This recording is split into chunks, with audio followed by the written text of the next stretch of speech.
incredibly excited for the Democratic nominees, so for Mamdani to be here in Washington. I think a lot of people just need to get to know folks before they issue an endorsement, and I hope that this conversation could be constructive to bringing the party together and rally behind our nominee. Isn't that special? A continental breakfast in New York City today, provided by former bartender AOC, welcoming Mamdani. Mamdani! I predict Donald Trump's going to be coming up with a nickname for him, but he's been pretty much calling him a communist flat out, which he is. It is the Chris Plant Show. Mike Opelka in for my good friend Chris Plant. He is on vacation, and God willing, I'll be here throughout the entire vacation, and we'll make it through together. It's a busy day already. This morning started very early with good news on the economy. There was great news as it stands on the producer price index, meaning the commercial inflation. Yesterday was personal inflation, up a couple of ticks, nothing big. The markets reacted kind of strangely yesterday, and then today we got the news. The people that know things in the financial world were expecting a small uptick in the producer price index, and it was flat. And that's been the spark that lit a whole bunch of enthusiasm today. So we should see more good news. Crude prices are going down. When oil prices go down, gas prices go down, guess what else? The price of everything drops. So for all the naysayers who were saying that, oh, Donald Trump, he's going to ruin the economy with his tariffs, it's just going to be terrible. Yesterday, the president announced a big deal on copper. We were going to be able to buy copper from Indonesia, and we need copper. We need a lot of copper. When you look at all the artificial intelligence creation, all the construction, all these centers that are going to require huge amounts of power as well. So there's a bunch of great news yesterday as it stands on the new Energy and Innovation Summit that happened in Pittsburgh. The president announced another almost $100 billion in investments coming here. And Home Depot co-founder Ken Langone was on CNBC yesterday and speechifying about Donald Trump, saying some pretty nice and positive things about the president. Look, let me tell you right now, I am sold on Trump. In fact, I'll say this. I think he's got a good shot at going down in history as one of our best presidents ever. That is a real turnaround because you didn't want to vote for him. I tell you the reason. I want to tell you, I'm a believer. What I'm seeing happening is absolutely nothing short of a great thing. And there's a beat. People are walking with more bounce in there. It's all around. I gave you quite a bit of grief. Huh? I gave you grief. You give me grief? I gave you grief when it was a binary choice. You're still complaining about Trump and it was a binary choice. It's like, are you kidding me? Knowledge implies one thing. When you made a mistake, admit it. Okay. I love that. I love that a guy as powerful and as wealthy as Ken Langone can step up and say, yeah, Trump got it right. And fueling the fires of capitalism versus what the Democrats are latching onto.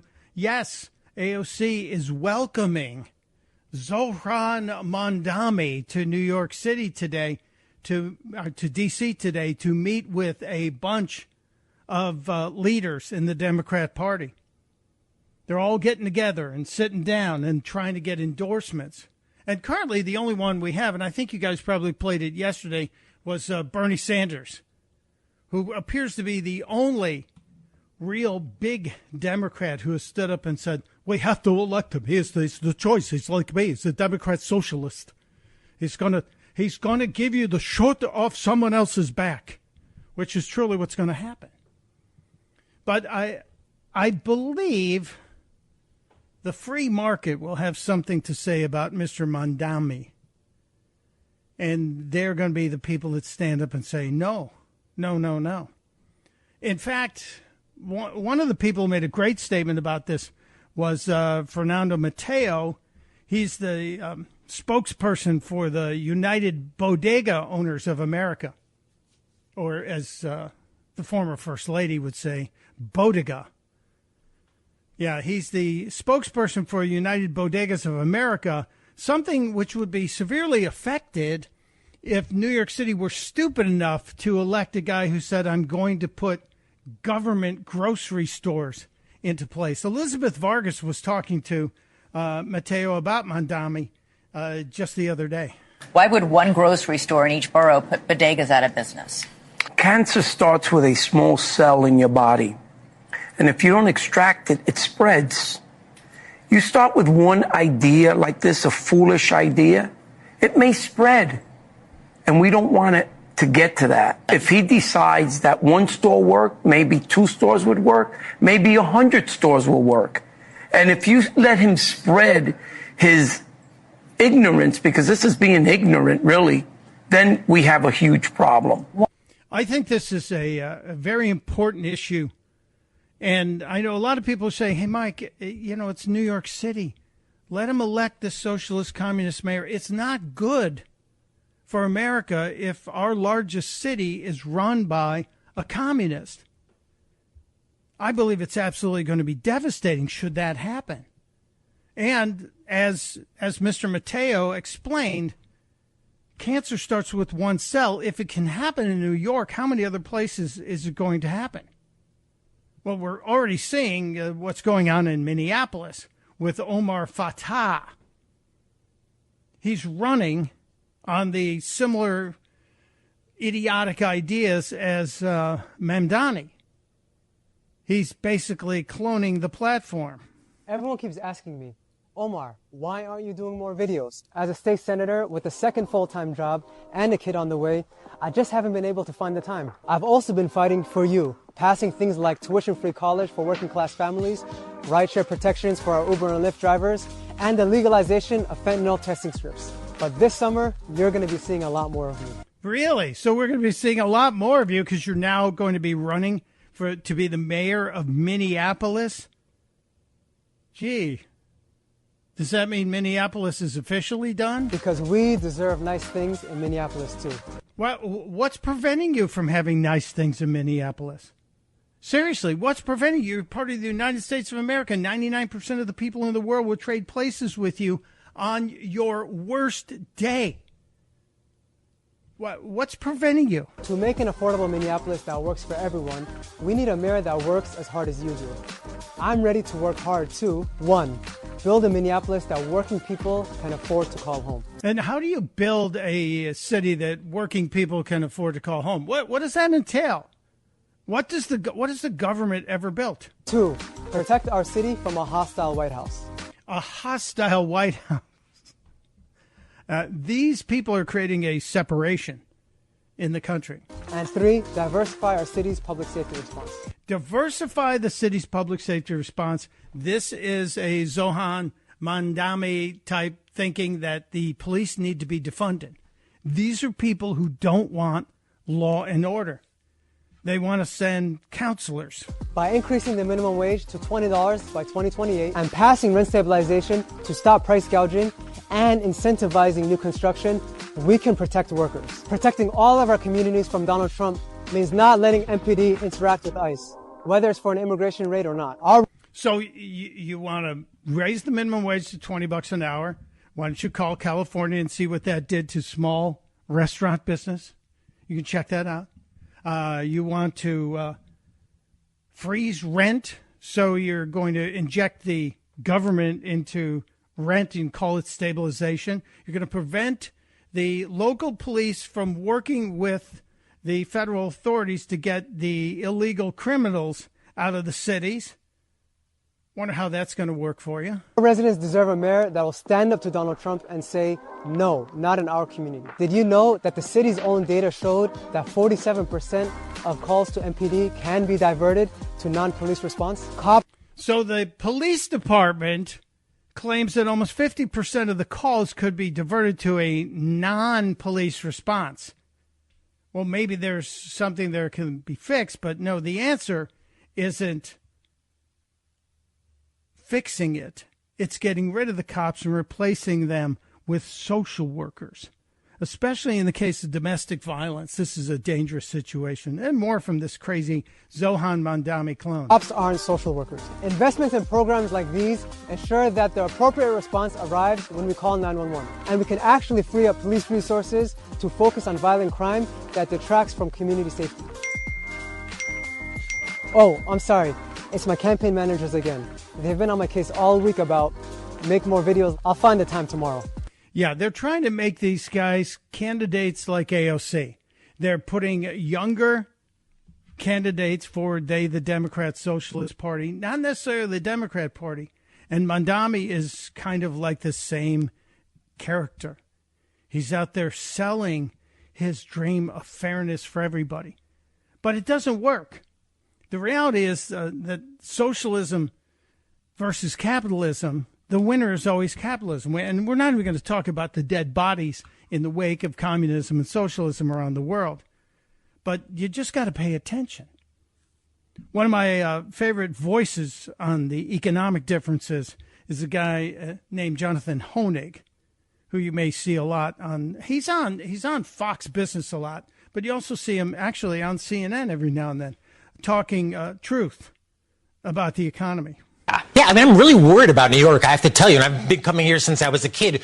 New York could easily become, I'm not scaremongering, it could become the next Detroit. No, dislove against Detroit, but Detroit went bankrupt. I remember that. Right, I mean, this was a big story, and it's ideas that move a culture, it's ideas that move cities, and democratic socialism is socialism. You can't put lipstick on the pig, if you will. So I'm extremely worried. I mean, money goes where it's treated best. I saw that in my own town of Chicago. Ken Griffin, very successful hedge fund magnate, said, I'm through with this. We have a quasi-socialist mayor. He debunked for Florida. So they're going to go to Florida, they're going to go to Texas, and they're going to go away from these heavily blue concentrated cities. See, I worry about New York City. I'm not the first person to say it, but maybe the best idea to make money in New York for the next few years is to start a U-Haul business, start a moving business.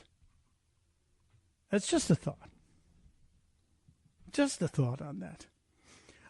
We have more thoughts on this Mamdani character. I want to share with you some of the crazy stuff here. But one of the great voices, I think, in the conservative world is Thomas Sowell, and he was once a Marxist. I did not know this. It came out during a conversation on the Rubin Report. You were a Marxist at one time in your life. Most people will find this hard to believe, but it is true. But it's not that unusual.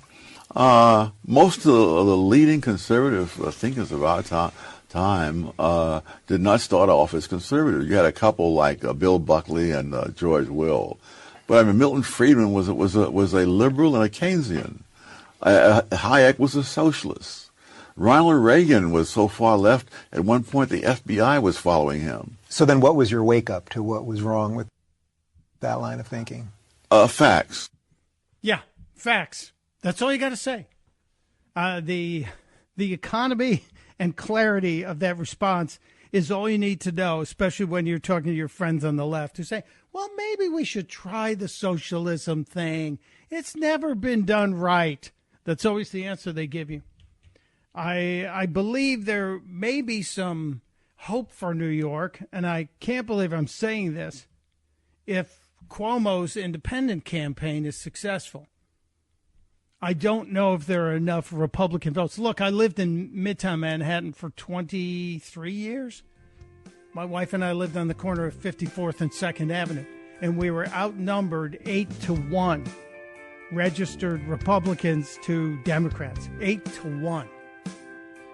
I don't know if there's hope for a Republican candidate, but at least there's possibilities that a real Democrat, not a communist, could win.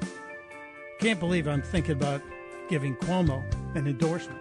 We'll get into this. You have thoughts on this? Join the conversation. 888-630-9625. It's Mike Opelka in for Chris Plant on The Chris Plant Show. Chris here with a list of things that none of us should trust. The Washington Post, the New York Times, anything on CNN. Here's a list of things that I do trust. The Washington Times. Support real journalism for just $1 a week at washingtontimes.com/Chris. It is the Chris Plant Show. Michael Pelka in for Chris as he begins his summer vacation. I wonder if he took some books with him, summer reading list material.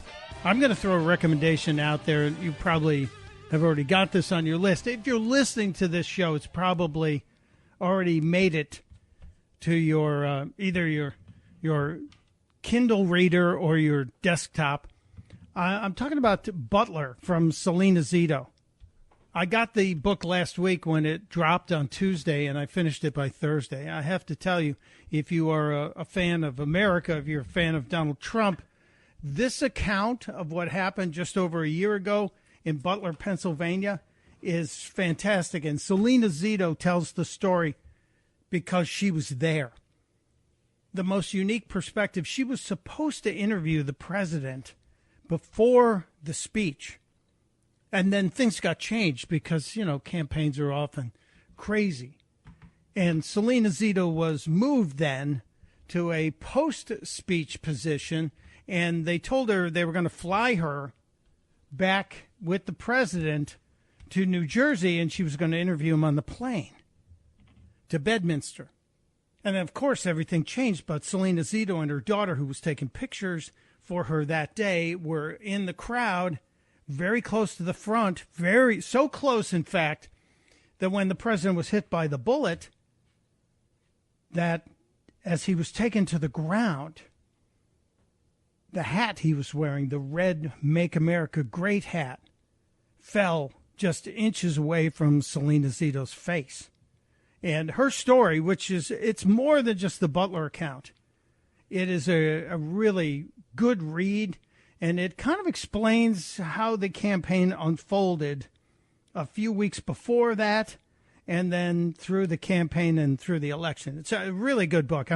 There's no spoilers I can give you. It's just a remarkable breakdown of what happened. Really good book. It's called Butler. Selena Zito, excellent writer. I don't even know Selena. I just will tell you, if you're looking for a good summer beach read, this is one of them.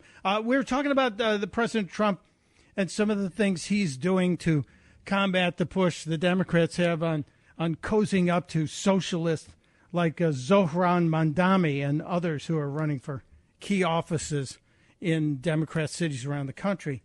But the economic policies of the president, I think, are rock solid.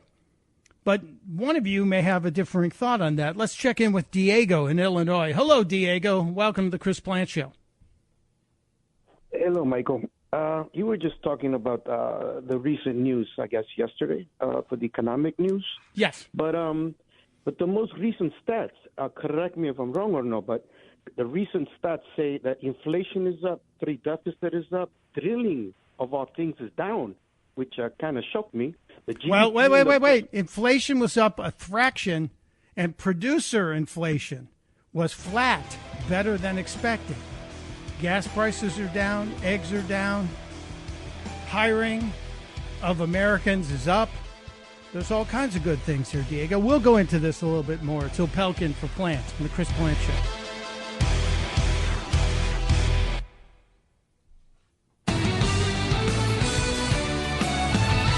Chris Plant Show on this Wednesday. Mike Opelka in for my buddy Chris Plant. Thanks for being here. Hey, if you want to see the stories that are catching my attention early in the morning, you can check out pureopelka.com. It's just a list with no ads on it, just stories that I'm focused on, and we'll get into some of them in depth. But I put it up there every morning around 6 o'clock.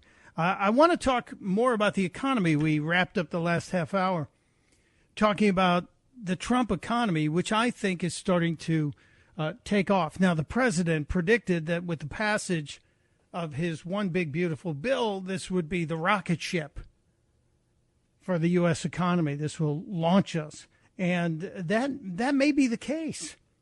We are seeing inflation in check, I believe. Yesterday, consumer prices ticked up 0.2%, still 2.7%. But I remind you, during the entirety of the Biden administration, it was over 5%.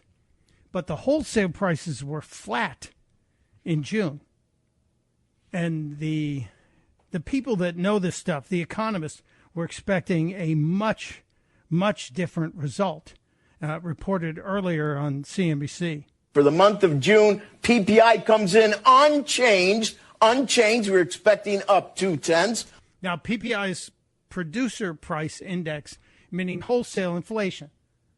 So all of those freakouts that happened in April over Tariff Freedom Day, all the people who said, oh, this is going to destroy the economy, everything's going to go through the roof. So far, that hasn't happened. Unchanged would be the smallest inflationary wholesale increase since it was minus 0.1 in March of this year. Strip out food and energy, it remains zero, unchanged, zero. And that would comp towards April when we were minus 0.2, which, by the way, was lowest inflation rate going all the way back to April of 2020. This is good news. This is part of the future economy that we look towards. So all the people that are concerned about the Trump economy, you have to look at the numbers and you have to see the reality. And the truth is the cost of things is dropping, especially the cost of essentials like fuel. I know we haven't gotten down to where you pull into a gas station and the first number on the sign is a 1, but it's a 2. A lot of places it's still a 3, but that's because of gas taxes. California, it's still out of control because they have no idea about a real capitalist economy out there. The government is messing with everything. But the price of gas is down. The price of eggs are down. Everything is dropping, not rising out of control as the left has predicted. Now, does that mean something could change? Yeah, sure. There could be a war, etc. There could be some kind of global conflict that changes everything. But the reality is the Trump economy 2.0 is currently making sense. Agree? Disagree? You're welcome to weigh in on this, 888-630-9625. I think it's just obvious. The removal of restrictions on construction and talking about energy, the president yesterday was holding a big summit, or he was part of a summit in Pittsburgh with Senator Doug McCormick, who held forth, and they got commitments for more than $90 billion of investments into this country. $90 billion that will bring in new jobs, good-paying jobs. And the president brought it down to a very local level when he addressed the crowd yesterday. In the campaign, I promised that I would save the Homer City power plant 50 miles east of here that Joe Biden's Green New Scam forced to shut down. It's a Green New Scam, greatest scam in history. The greatest in history. Well, the auto pen, I think, is a bigger scam if you want to know the truth. We're going to get to the auto pen. Don't think I forgot about that. The auto pen is something we must talk about today as well, but back to the summit. Actually, I do believe that. Today, we're pleased to report that a $15 billion investment from Knighthead Capital Management. So Knighthead Capital Management is bringing $15 billion into the region. You have a total of various others that are bringing in up to, I think the complete total is almost near $100 billion of investments. And these investments are going into the area of artificial intelligence and the power creation needed to keep us ahead on the AI front. Currently, we lead the world. America leads the world. We are, once again, the envy of the world as it comes to artificial intelligence. But it's going to require a whole lot more energy. And the president understands that. The president has obviously been facing this. So I'm a big believer in the free market economy, if you couldn't tell. And I do honestly believe that, and as we heard leading up to this election, unleashing American energy again to where we are energy exporters as opposed to relying on other countries for oil and gas is going to be a big deal. And I also like seeing the return to sensible nuclear energy. which you're now starting to see on quite a regular basis. But this summit yesterday with Dave McCormick and the president, just I think all great news for the economy going forward, and construction, et cetera, et cetera. The president also was discussing yesterday what's going on with the defunding of NPR and PBS. And late yesterday, it required J.D. Vance coming in and casting the tie-breaking vote in the Senate to complete a procedural move to get the vote out of committee and put it in front of the full Senate, which I believe is supposed to be happening maybe by Friday. Maybe by Friday we'll see that happen. No, if that happens, it would remove possibly up to $1 billion in money from PBS. I don't have a problem with that. I have no problem with that. I know Chris has often talked about how many stations, radio stations, just in the D.C. area where the Chris Plant Show is based, the flagship station is based. I believe it's, is it between 3 and 5 stations that are here? It just, it makes no sense that we are supporting competition to the free market economy. And so I'm all in on doing this. Now, who are the people who were stopping the possible removal of all this funding? Well, the usual suspects. And the sad reality is 3 Republicans, every Democrat voted against it. Every Democrat wants to keep sending your money to PBS, up to $1 billion worth. But Lisa Murkowski of Alaska, Susan Collins of Maine, all joined the Democrats in opposing the move that would stop the rescissions bill from going forward. And Mitch McConnell. Now, did Mitch McConnell announce he's retiring? Yes. And it seems to me that if you announce you're done, I really think you should leave. But he's not. He's still there. He's still hanging on. But the move yesterday by McConnell and Murkowski and Collins forced J.D. Vance to come in and break the tie and move this thing out of committee into a final vote. And once the final vote passes, I guess they're going to have to reconcile with the House, because there were a couple of changes in the original bill that got through the House, one of them relating to the return of money for PEPFAR, which was relating to AIDS funding and AIDS treatment around the world. But we'll see. I think this is good common sense. And I just would love to hear from one person who thinks it's a good idea for us to fund something as anti-American as PBS. And there is no guarantee in the Constitution of funding for a government broadcasting unit. None at all. And I wish the CEO of NPR, Catherine Maher, would come out and say that. In terms of the Trump economy, there are a lot of opinions on it. Let's grab an opinion. One such caller joining us from McLean, Virginia. Greg, welcome to the Chris Plant Show. You have a thought on the economy? Yes, thanks for taking my call. Of course. Yeah, I mean, I would just say, I went to school for economics, but I'm not a PhD, finger up in the air economist. I think a lot of these people are discredited. They discredit themselves. You've made good points about the economy, but, it's a mixed bag right now. I mean, that's just the reality. Young people and people that have been absolutely crushed by the Biden inflation of the last, 3.5 years, they're still struggling. And home prices haven't really moderated. They haven't really even moderated in the D.C. area, despite all the talk about, DOGE and federal cuts and stuff. I mean, maybe it'll happen, but there's just a ton of demand and not much supply, and people and it's high prices. And the way you get out of this is like you said, it's building more and lowering energy costs. And so I do trust Donald Trump, and I do trust his choice for energy secretary to lower, to take an all of the above approach when it comes to energy, which is critical. It's one of the reasons I did support him for the election is we need lower costs for energy. You have states like mine, Maryland, which are just absolutely self-immolating, destroying their own energy base, which is just madness and harming the Mid-Atlantic power grid in the process.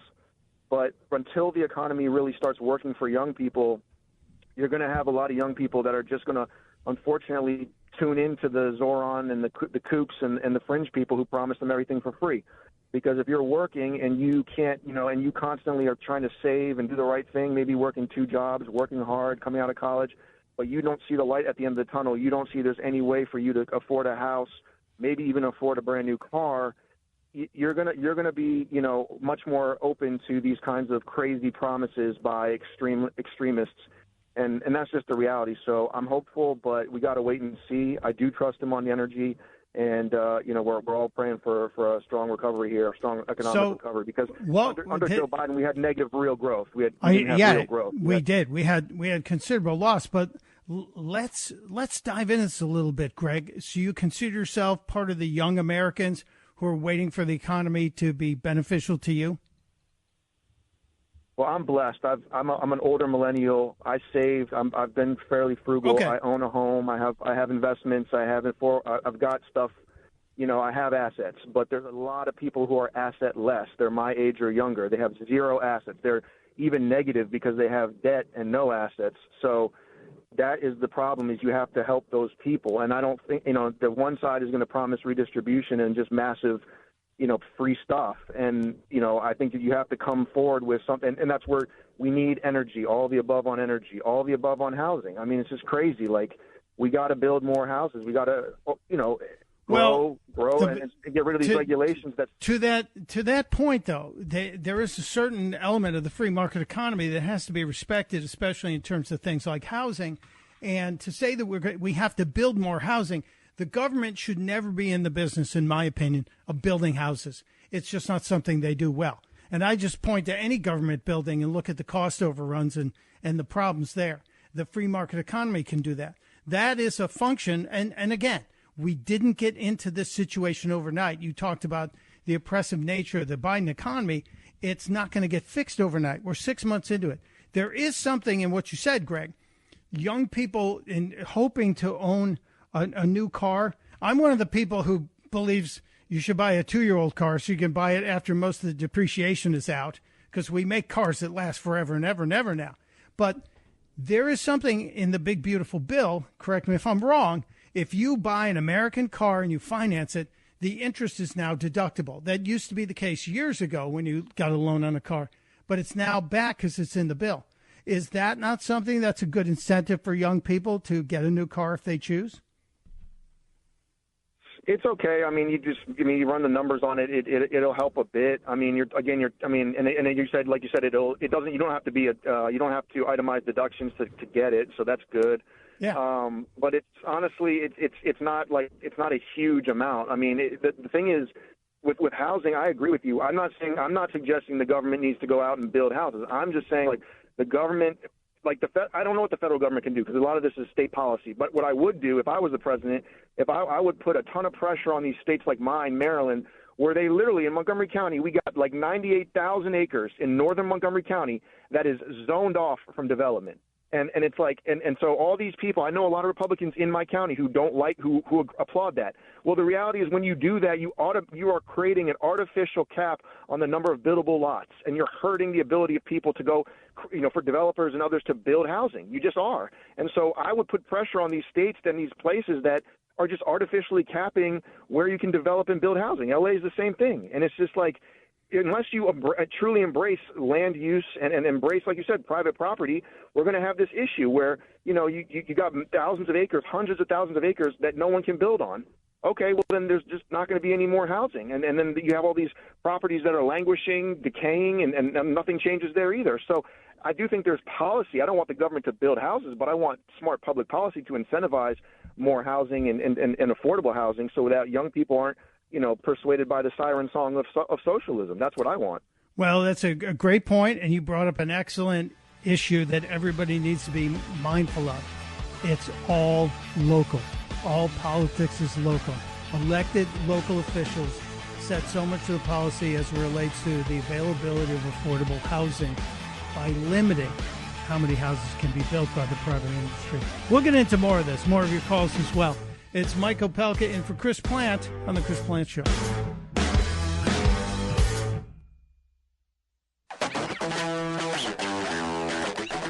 It is The Chris Plant Show. Mike Opelka, that's me, in for my buddy Chris Plant. Got a message from the White House, said, be specific.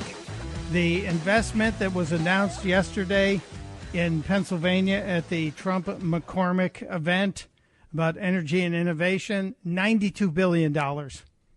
Thank you for the accuracy. We want to be factually accurate. We try to get to everything. We will also cover the auto pen coming up just around the corner. There's a whole lot of news about the auto pen, and we will get into that. And remember what Donald Trump said about a UFC fight happening on the 250th anniversary of our independence?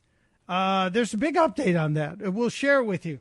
But I want to continue with a very brief lightning round. Let's go to the phones and see if we can get through as many calls. We were talking about the housing market real quickly here. Let's go to Cole in Stafford, Virginia. Hello, Cole. Welcome to the lightning round. What you got?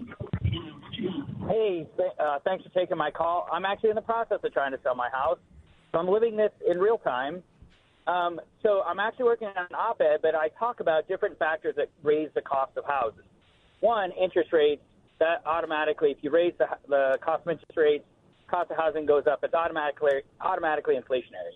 Two, though, is if you look at the regular commission that gets paid to realtors, the 6%. So if I buy a house for $400,000, and the traditional assumption is the seller pays for that 6%.